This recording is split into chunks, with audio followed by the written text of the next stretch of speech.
Yeah, thank you so much, Secretary General. I want to ask you about the Kurdish forces in Iraq and Syria.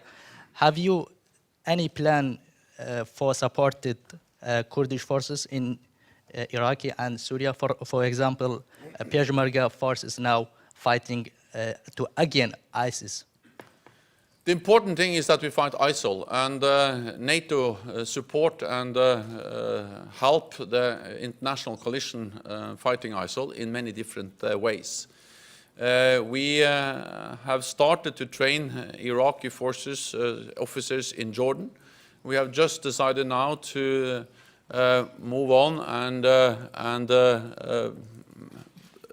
make a decision at our summit in Warsaw on how we can do more to support Iraqi forces and train Iraqi forces inside Iraq, enhancing their capabilities to fight ISIL.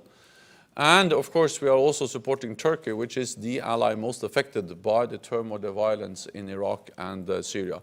Then many NATO allies provide also direct support.